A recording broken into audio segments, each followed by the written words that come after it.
Greetings, Minecrafters, and welcome to another exciting discussion today.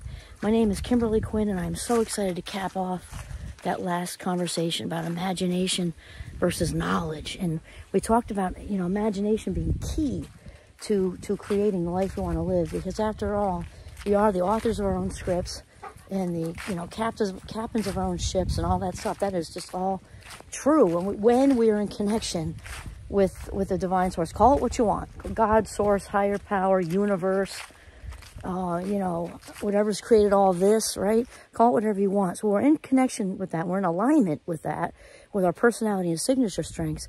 That's when it all happens. And imagination is absolutely essential, because we have to tap into. So again, if you're finding your inner 4-year-old is hard, borrow one, and she will gladly help you, of course, with permission. Otherwise, we call it kidnapping, like we said earlier. Let her help you tap into that, very mindfully allowing your mind to go and picturing yourself in the situation you're looking for already. So that involves tapping into the feeling. Okay, that was the last video.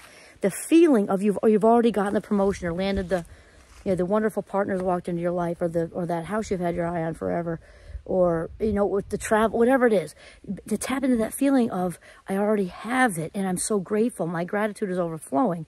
And in order to do that, you've got to have an awareness of your own self-worth. Oh, wow, that is beautiful. Look at that. The light's just like, the sun's just trickling through the tree. Oh, it's so pretty. Okay, you've got to have that first. Okay, now next step, we talked about how Einstein, as much as he was obviously a fan of knowledge, was a bigger fan of imagination, because that's what really gets us where we need to go. We also obviously don't want to toss out knowledge. Knowledge is super important. It's also fun, especially, I'll say, as a lifelong learner. I love to nerd out whenever I can with people who, I've got a friend at Champlain, my friend Barbara, if you're listening. We could talk about neurons all day long and not have one bored second, and the brain in general. But anyway, so knowledge is also fun and exciting and everything like that. Though imagination gets us to the place where we can be in a state of knowing. So this is the process. We know that thoughts come first, and then followed by feelings, and then action behavior second, okay? Also, thoughts are like the little appetizers to beliefs. So thoughts, when they grow up, become beliefs, and the beliefs are what's in the hard drive. And we know that about 95 to 96% of everything we do and say all day long is coming from the vault. So it's very, very important to pay attention to what our belief system is, which we know by how we're feeling, okay? Now, the next step, if you're already in the process of reprogramming your belief system, you are well on your way to really changing that script of all the stuff that happened when you were little, and then reinforced by whomever in the world and media. And you are way on your way if you're already tapping into and talking back to, the hard drive and reprogramming yourself. And now the next stage, so thoughts, when they grow up, turn into beliefs. So whatever thoughts we allow, good or bad, got to pay attention to that, will turn into beliefs. And then the next step after beliefs, which is why we don't toss out the knowledge part. Knowledge is also very important. We just focus on imagination to getting there, okay, is the knowing. So after thoughts turn into beliefs, then we actually know, kind of like the implicit memory of, implicit meaning obviously unconscious, right? The unconscious memory. When people say, oh, you can't forget that, whatever it is they're talking about at work or whatever, you're not going to forget that. It's just like riding a bike. Just stop yourself from thinking and just do it, just like riding a bike. So that is kind of the knowing part. When the beliefs get amped up to the part when it's just part of us, we just know that we're healthy. We know that we're just well in general. We know that we're loving. We know that we're worthy. We know that we're kind. We know that we're all these things. We just know it.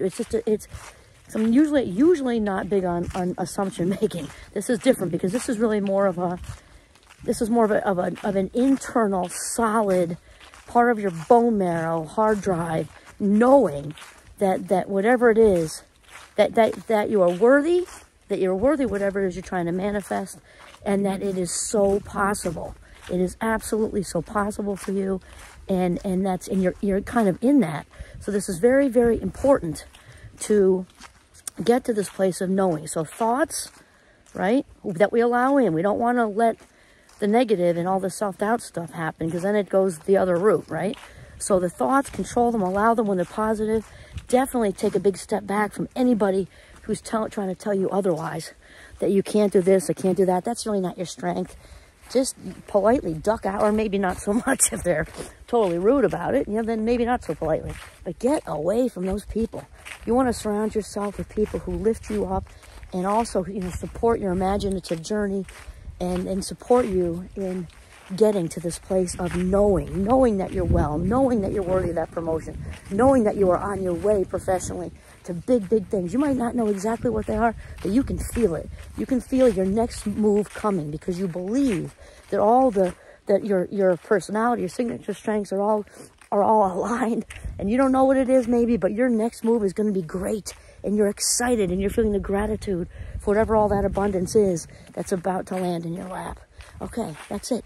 This is Kimberly Quinn signing off from the beautiful Notch at Northern Vermont with little G. Have a very mindful day.